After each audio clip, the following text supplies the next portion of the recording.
In 1983, Arthur Hutchinson became Britain's most wanted man for killing 3 members of the same family on what was supposed to be the happiest day of their lives. A wanted poster shows the face of the man police describe as extremely dangerous. Murders, particularly on a wedding day, such as it was, are exceptionally unusual. I don't know of another case in the United Kingdom that matches that sort of horrendous outcome as this case did. I've seen many terrible things in my time as a journalist. I've seen mass death, but I've never seen anything like this, and I never, ever would want to see anything like that again. Hutchinson had been on the run, having faced charges for rape and burglary. It was from Selby Magistrates Court a month ago that Arthur Hutchinson escaped from police custody. He got out through a toilet window. Just that one little event, a window being open at a toilet, I wouldn't say it changed the course of history, but it did for several families. Dino is Arthur Hutchinson's nephew.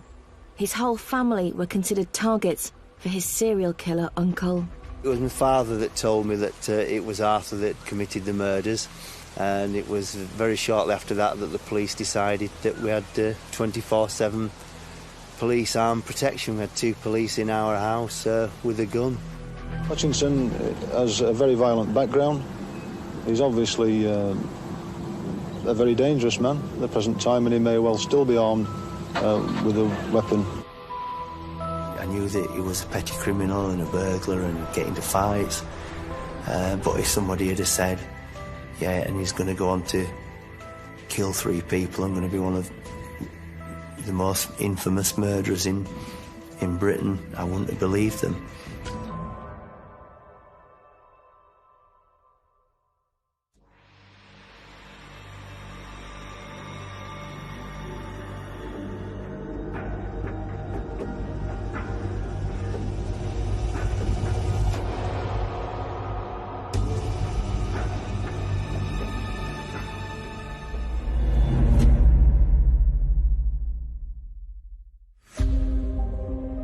Arthur Hutchinson became the serial killer known as the Fox. But to his nephew Dino, he was just one of his many uncles and aunts. Arthur wasn't the typical uncle. He wasn't a typical person that he would sort of take a younger child to heart and play with and have fun with. He was just sort of... He did have family loyalties, but he was just a bit of a cold person. My dad was Arthur's elder brother, and I think he did feel a sense of responsibility for him. And I think he always wanted to help him all the way through his life. Even though he never went to see him in prison, I still think my dad felt a sense of duty or loyalty to him as a family member, and a sense of duty to his mother.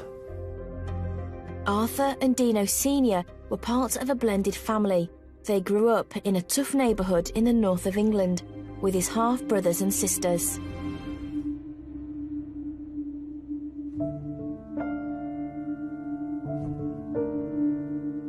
Being an illegitimate child in those days was actually something that carried a huge amount of stigma, but to entertain that stigma in your own home takes that to a new level. Arthur Hutchinson was from an area of Hartlepool called Oughton Manor. It was a very, very tough, rough area. As a youngster, he was frankly a bad egg. There's no other way to describe him. He attacked one of his siblings with a pair of scissors when he was very young. When he was 7, he'd stabbed one of his sisters, and some of the other half-brothers and sisters, they sort of did totally disown him and almost pretend he didn't exist, which you can understand. When you hear about children using weapons to harm siblings, you automatically understand that you are dealing with something that is far more sinister than would be expected for that age frame. Now, this indicates, firstly, a willingness to cross boundaries, a willingness to engage using a weapon to cause harm. That demonstrates callous nature. And when we have a callous nature in a child, it leads us to have suspicions about their long-term potential. It was a big family, brought up in a mining village, probably a hard life back in them days, and what I gather he was regarded as a little local hard man, got into fights a lot, a bit of a life of petty crime when he was younger, things like that. One of the problems that occurs when families entertain such dysfunction, it can do one of two things. It can either bring the family together because they connect over a common belief system, i.e. this human being is heinous and we must reject them, or what we find is split and divided loyalties. Now that breaks families down. So whilst they deal with the trauma, it won't necessarily have dissipated the relationships around them. As they grew up, Arthur and his elder brother Dino grew closer, with Dino often supporting Arthur. Arthur and my dad did have some good times together, you know, even if it is just in the gym, lifting weights. They'd come round to the house and they'd sort of talk about the childhood. You know, they'd have a typical older brother, younger brother relationship in later life. Dino was somebody who had quite an interesting relationship. It was one of bravado, it was one where they would weight train together, they were competitive, but also there was almost this sense that he would have wanted to show his half-brother that actually he was the bigger man. Arthur did actually move down to Skipton in the 1970s, I think, in a sort of attempt to rehabilitate. He was working at the local foundry. He was living in my father's house, or one of my father's house, rent-free, but it turned out that he was actually claiming benefits and telling the benefit people that he was paying rent, which upset my father and caused a bit of a dispute between them. So my father turfed him out of the house, which obviously angered Arthur. That evening would prove to be a turning point in both Arthur and his family's lives. This is probably the first time I've really been back and contemplated the seriousness of what happened on that night. My father worked night shift. He was going on his motorbike to work, as he always did, set off about 7:30, and Arthur had a disagreement with him. My dad would have been coming on the left-hand side of the road there, so anywhere on here, I presume. Back in them days, there was no traffic about hardly. After 6:30 of an evening, it was the late 70s, not many people had cars in them days. And they were probably, I would expect he'd probably been hiding over there. And then got himself a gun and waited for the opportune moment. He then waits for him on a bridge before work, uses a gun to try to shoot his half-brother dead. Now he misses, but the point is, he casually after this drives to work. That says something about his nature. Firstly, that he's willing to harm somebody that he should love. Secondly, who has provided accommodation for him. He doesn't play by the rules. He has been scorned, and you shall pay, is the way that he justifies his case. My dad just told me that Arthur had tried to shoot him, but been unsuccessful. We weren't really sure whether it was true, because my dad did like to tell stories, but it turned out it was. But even then, he underplayed it, and he tried to sort of protect us and hide us from what had happened. Arthur received a 5-year jail term for carrying firearms and the attempted murder of his half-brother. But despite this, Arthur's mother remained loyal to him. She had lots of children. Arthur was the youngest boy, and he was the one that was closest to her, and maybe she felt very protective of him.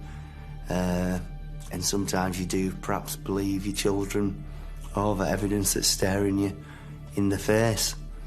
And maybe Arthur was quite a convincing liar, and sometimes you like to see the good in your children rather than the evil. She'd sort of stuck by him through thick and thin. Even incidents where, like, he tried to kill his sibling, she sort of still could forgive him, and Arthur was the one child that she could rely on for love and feedback, and maybe they both sort of fed on that together. In spite of his lifestyle, in spite of his choices, it seems that his mother could only ever see the good in him. And that is an unusual quality, because to some degree, when somebody can be so irresponsible, so cruel, so criminal, it's up to the caregivers to create consequences. If our caregiver rejects us because of our actions, then we understand that those actions must be dire. If they don't reject us, it gives us a very strange message about what is acceptable, and to some degree incites a narcissistic belief system about who you are. Once he was released from prison, Arthur's life of petty crime would soon evolve into much more serious offences. I don't know what was in Hutchinson's mind at the time when he was committing these murders. He was an irrational man. He just was careless as a criminal. He wasn't a very good criminal. He terrorised people, and he killed the family. And that's the reality of Arthur Hutchinson and how dangerous a man he is. I would never have thought that he was capable of this, but then it just shows you maybe who's capable of what. But if somebody had said, yeah, and he's going to go on to kill 3 people and going to be one of the most infamous murderers in Britain, I wouldn't have believed them.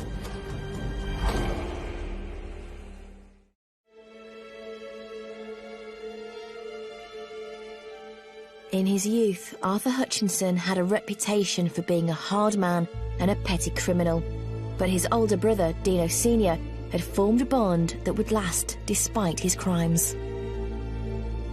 My father did love him, or he wouldn't have given him so many chances. You know, and I think even after he'd tried to shoot him, there was still...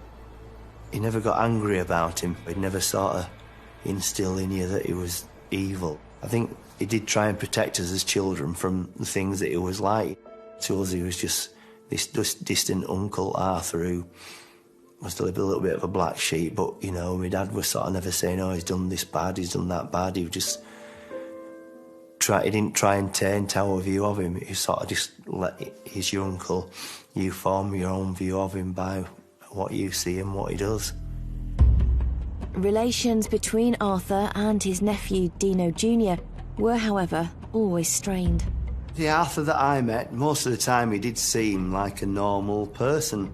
You know, you'd sort of have a conversation with him, and no time would you have had any inkling that he was going to turn into a mass murderer.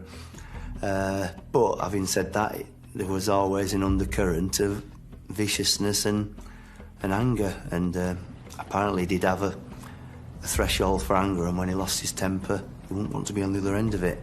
And he was also very vindictive, held grudges. In 1983, Arthur's criminal behaviour escalated again, and on the 28th of September, he arrived at Selby Police Station, charged with theft, burglary and rape. He was actually held in the cell area, and out of the cell area was a spiral staircase that led up to the dock in the courtroom above.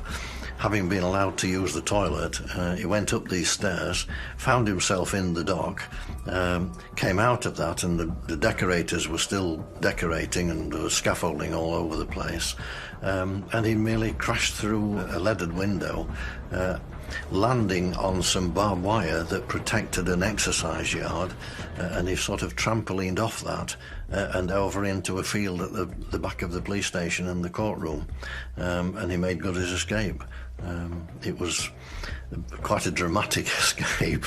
The painters and decorators, I think, were taken very much by surprise to see somebody appear and dive through a window.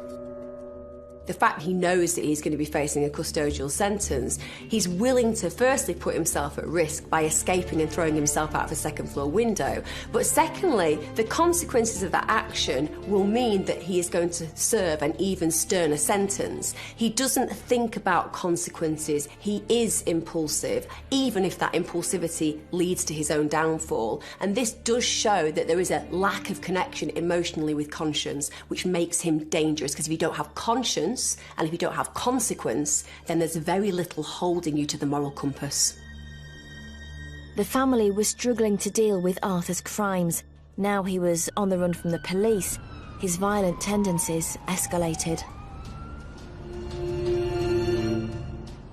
His crimes were mainly sexual, violent and sexual. If a woman or a girl didn't want to let him have his own way, he would just take it. And that's why he got into so much trouble. He had a threshold of anger that was very low, and he probably thrived on the fact that his esteem was from being violent and looked up to as being a bit of a hard man and a thug. And it's turned out that that part of his personality has got him where he is. And his efforts to improve and redeem himself didn't work. In late October 1983, Arthur had been on the run for over 3 weeks and found himself in the village of Dore, just outside Sheffield. Dore is what used to be a small, old-fashioned village. A lot of building works taking place, and at the time, it was a small community. On the 23rd of October 1983, Basil and Avril Leitner had just hosted their eldest daughter's wedding at their home. Their 28-year-old son Richard and 18-year-old daughter Nicola stayed overnight. The Leitners had been celebrating the wedding and the aftermath of the wedding, reception, family meeting, family gathering in their house.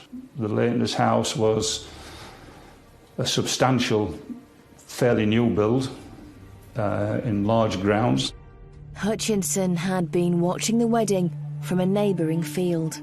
I would think that Hutchinson was probably in the vicinity of the house for some hours, having seen the marquee and heard the merriment, if you like, from the reception, and that may well have attracted him if he was in the area.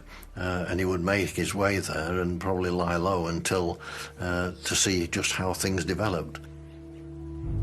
With everything that they had, their beautiful home, their fantastic family, their loving friends, that incredible celebration, of course, for somebody of very little, that could trigger feelings of intense jealousy and anger. Why was I not entitled to the same? This is why I'm allowed to take it, because these people shouldn't deserve it any more than me. So, of course, that could have spurred him on.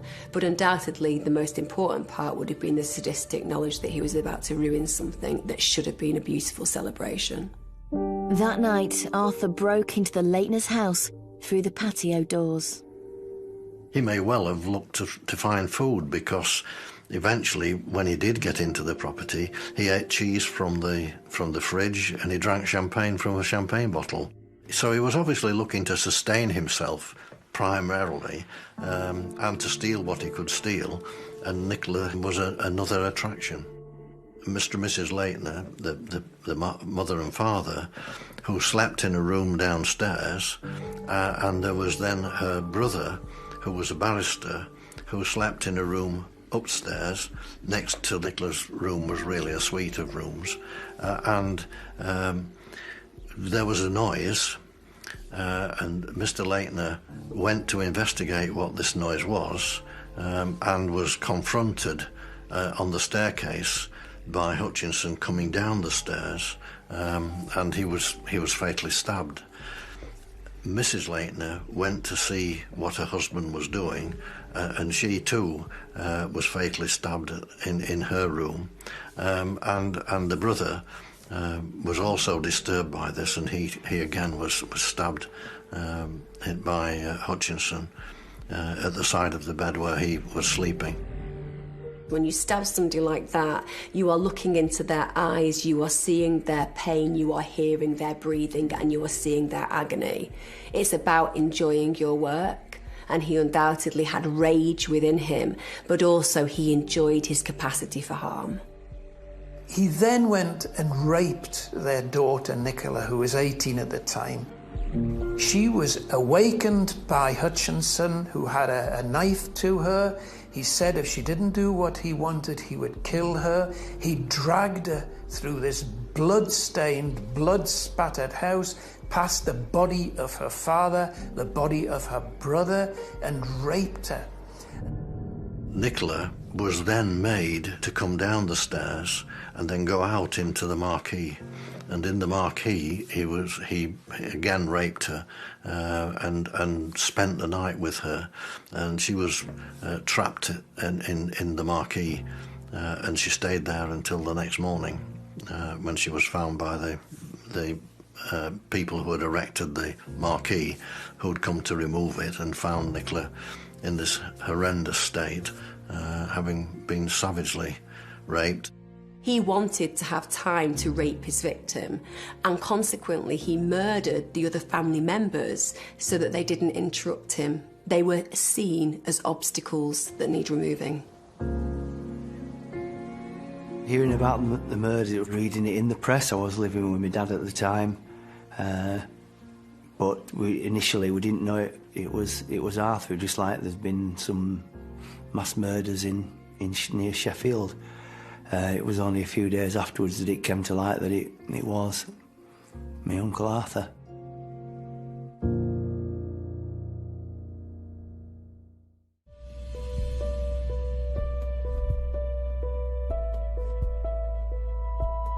Arthur Hutchinson only became someone out of the ordinary when he went to the home of the Leitners and he killed 3 people.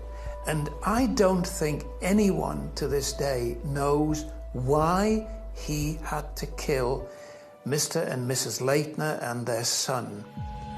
There is something about him really taking joy in his work. Remember that. For him, this is not something provoking horror. Murdering those people is not computing to him. It's just about his sexual need.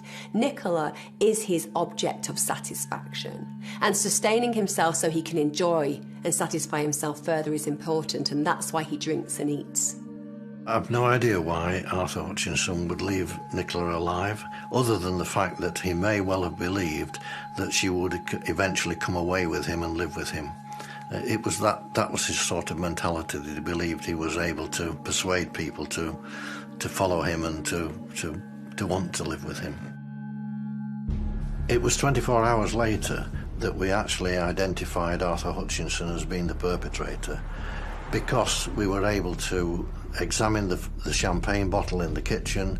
We were able to lift the fingerprint from that bottle and do a comparison with Hutchinson's known fingerprints and to prove that he was the actual person who had handled that champagne bottle. And of course he was on the run, having been charged with a serious offence in Selby. Survivor Nicola Leitner also gave a very clear description of the man who'd raped her and killed her family. The picture that Nicola drew, or had drawn by the artist from the Star newspaper, almost was like a mirror copy of a photograph that had been taken by the Selby police only a month before, having arrested Hutchinson for the allegation of rape. And it was almost like a carbon copy. It was quite amazing. They had a triple killer on the loose somewhere in Yorkshire, and this was a terrifying thing. If you can imagine, you've been sitting quietly at home as the Leitners had. They'd had a wedding, they'd gone to bed, they'd had a wonderful day, and they're all dead, butchered. There's no other word for what he did. He butchered them. Arthur was on the run again, and the police were quick to get in touch with his family. When we found out what Arthur had done, it was a sense of shock. It was shock that someone that you sort of knew but worked close to had done something, or allegedly done something atrocious. When we got the police there with the guns, that sort of brought it a little bit more home, but I don't know, it's hard to describe. It wasn't anything that you were sort of feeling any sense. I never felt any sense of terror. Probably a little bit of sense of excitement that you had police there with guns in your house, and the limelight was sort of on your family.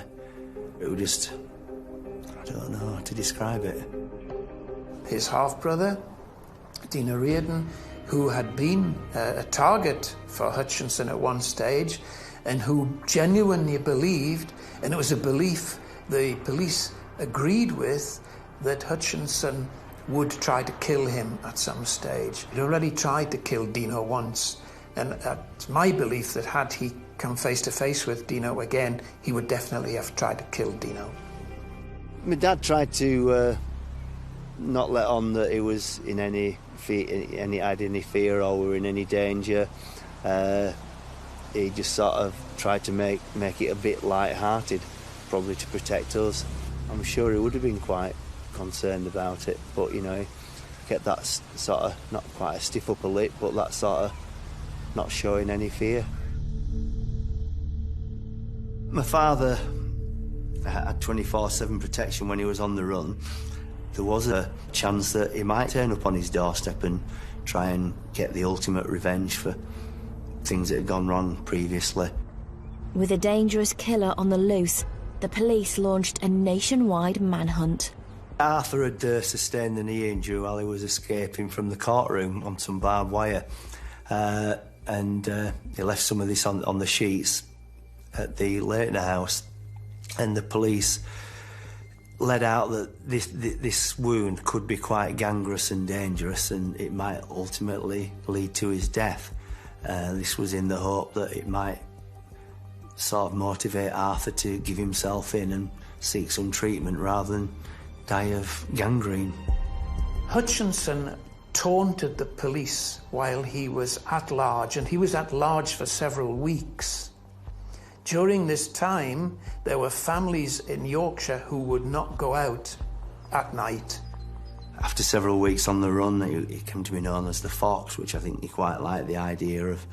He was some sort of cunning criminal that was outwitting the police. Hutchinson, the Fox, could not resist letting the police and public know he was on the run. He even called the local newspaper. Hello, this is Hutchinson. Hutchinson? Yeah, the one that those people were hunting for. Tell you what, I've never left the area from Selby, right? I've never left the area from Selby. I've been here all this time.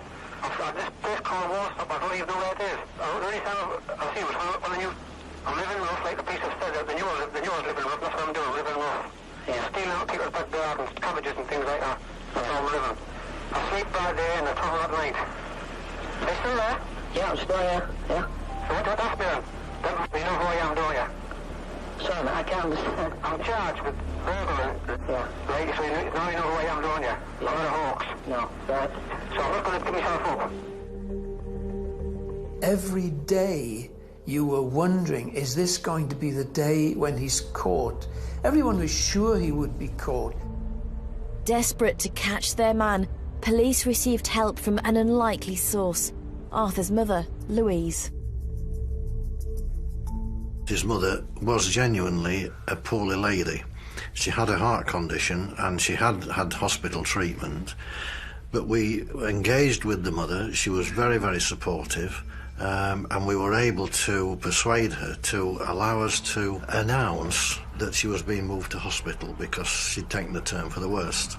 Cleveland police did remove her from the house and to film that her getting into an ambulance, and that was a successful operation.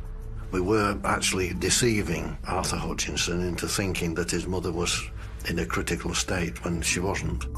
To help the police, Louise got them to put out that she was a lot iller than she perhaps was, knowing that this would make Arthur want to come back and see her, just in case it was something very serious. So I think ultimately that just showed that she did want him caught. But I think she knew that the longer it was out there, you know, he might get shot by the police, or, you know, he could have been injured. Louise made no pretension about the fact that she thought her son was a wonderful boy. Like any mother, she found it hard to admit that he was, frankly, a vile, evil, sadistic killer. On the 5th of November 1983, Arthur Hutchinson was finally tracked down. Arthur was found in a field not far from where his mother lived. Dog handlers pursued him across the field, and he was arrested in that field. And that really was a triumphant moment. We were very delighted with that. I'm sure that my father must have had very mixed emotions. You know, it was his brother, and you know, you always want to not think the best of them, but you don't. It's hard to imagine that they could be capable of such atrocities. The headline was "Lame Fox is caught in big chase. Fugitive limps to the final drama," and the story told how he tried to run away, how a police dog had gone after him and got him. And I can remember thinking, I wonder if the dog bit him. I hope it did. Arthur Hutchinson didn't focus on what he was doing in terms of whether he was ever going to be caught. I think he was arrogant enough to believe that he would never be caught. And of course, that arrogance led to him leaving fingerprints, leaving his teeth mark in the cheese, and leaving his blood on the bed sheets that seeped through the bandage on his knee. I think he was arrogant in believing that his prowess would allow him to escape from the area and he would never be caught.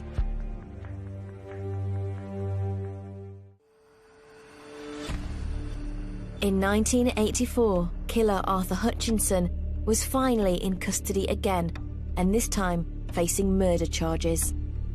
When Arthur was caught, I don't know, it wasn't like a joyous thing or anything. It was just probably a sense of relief that they'd got him at last, and life to some extent for us could go back to normal.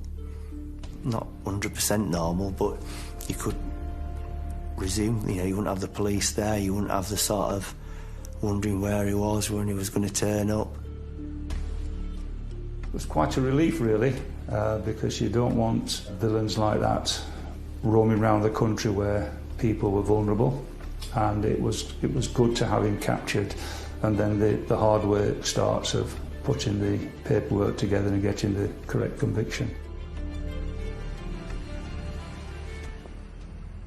In September 1984, Arthur went to Durham Crown Court, charged with rape and triple murder. His mother Louise was the only member of the family to attend. Crimes he'd committed were just so barbaric, they just didn't want any association. And it would have perhaps looked like, if you were going there, that you had some sympathy for him. And none of the family that I had, except for Louise, had any sympathy for him, just anger at what he'd done and let down his family as well as the Leightoners. Hutchinson refused to admit any offences. He didn't admit the crimes that he'd been arrested for. And when he arrived at court and was invited to plea, he pleaded not guilty, and it was quite a lengthy trial, really. Arthur Hutchinson just sat in the dock at Durham Crown Court, expressionless, cold, unfeeling, no sign of remorse. And usually in a prisoner you would see some sign of remorse. He pleaded not guilty at his trial and held out all sorts of fanciful defences that Nicola had agreed to meet him, and she'd met him in a pub in Sheffield, and they were all fanciful statements that weren't true. Nicola Leitner gave evidence. She's the bravest lady I ever saw, and that was the view of everyone at that court, because while she was giving evidence, the police took the unique step of showing a video, a colour video of the scene in that house, after Hutchinson had attacked the family. It was an amazing, horrendous, moving, terrible thing to watch. As details of what the prosecution called an orgy of violence emerged, Hutchinson's mother collapsed in the public gallery, repeating, "He's not a bad lad, he's my boy." The trial continues tomorrow. Following his mother's collapse, Hutchinson began to misbehave in court, even involving journalists in the proceedings. In court, Arthur Hutchinson pointed his finger and said, "He's the killer. Wasn't me. I didn't kill the Leightoners. Michael Barron from the Sunday Mirror was the murderer." It caused absolute astonishment in court. Hutchinson blamed Michael Barron for this because Michael Barron had gone and interviewed Louise. If you think about being a showman, and if you think about wanting people to see the twists and turns of something you create, you can understand that for him, throwing that would have just caused confusion and questioning, but more importantly, his mother, who he wants to make believe that he is a good human being, might just buy into it. So that performance would very much be about showing his mother, "I love you, and I'm protecting you, and this is all a fix." Everybody in the family did talk about him because of the infamy, but it's like, for some ways there was the infamy and he was your brother, but then there's also the things that he was always the black sheep of the family. On the 14th of September 1984, Arthur Hutchinson was found guilty of the murders of Richard, Basil and Avril Leitner and the rape of Nicola. He was sentenced to life imprisonment, but I think an 18-year minimum term. But ultimately, the law changed and it became possible for the Home Office and the Home Secretary to determine whether it was to be a whole life sentence. And eventually was pronounced that he would serve life means life and he would serve a whole life term. Hutchinson made all sorts of appeals to the Court of Human Rights and that sort of thing. Arthur's appeals were supported by his brother Dino. The fact that Dino, who he actually tried to murder, has actually campaigned for his release is striking, if not shocking, because he believed that there is a certain time that you should serve and after that you should be allowed to walk free. But again, what does that say about the understanding of the gravity of pain inflicted on the victims? 3 people died. A family had their security ripped to pieces and a woman was raped mercilessly. This man does not deserve to walk our streets because this man cannot be reformed, in my opinion. My dad, to some extent, did support the appeals. I don't know, my dad probably had very mixed emotions about it and maybe thought that if you've served your time, you should maybe be released. I think most of his brothers and sisters were saying he's not worth it and they just wanted to leave things by and totally compartmentalise it and sort of not acknowledge that Arthur were part of the family. Arthur Hutchinson has appealed this sentence several times, but following a final ruling by the European Court of Human Rights in 2015, he remains on a whole life tariff. Arthur's crimes obviously had a massive impact on the family. My grandma Louise, it must have been absolutely heartbreaking.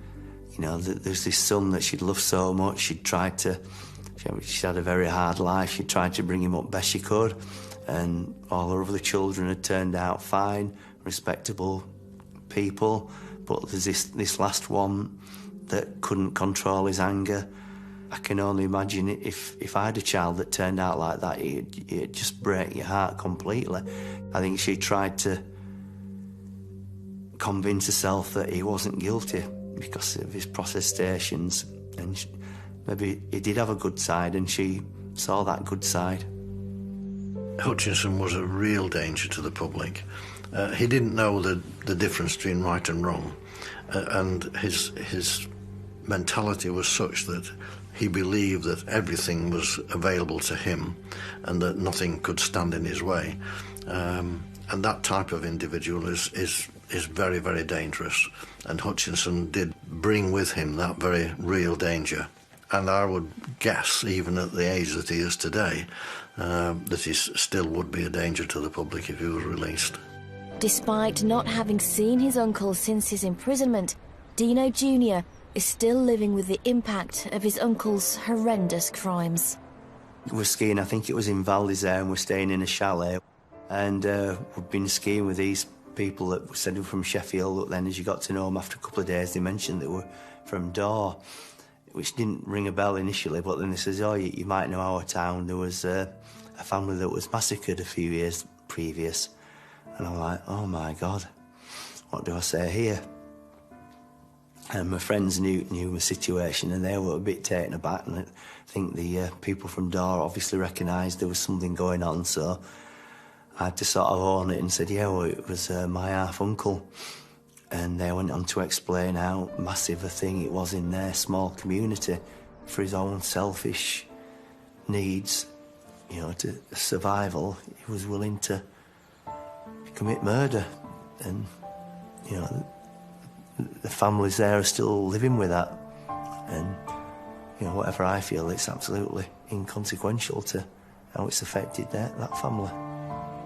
This sort of crime is very rare. I don't think there's been one quite like it in this country. I don't know of another case in the United Kingdom that matches that sort of horrendous outcome as this case did. If I've told work colleagues that I've got a mass murderer, it's sort of almost a conversation stopper, but then people will sort of ask questions about it, probably end up looking it up on the internet, and then they'll say, oh God, yeah, do you remember that case? And the Fox, but nobody treats you any differently. You know, it's nothing that I was responsible for. It's important to consider the offender's family, because it will have had a profound effect on them. Certainly the inquiry and their exposure to the media would have had an effect on them, but it's long-lasting. Hutchinson is still a family member, he's in prison, and the offences that he committed were horrid.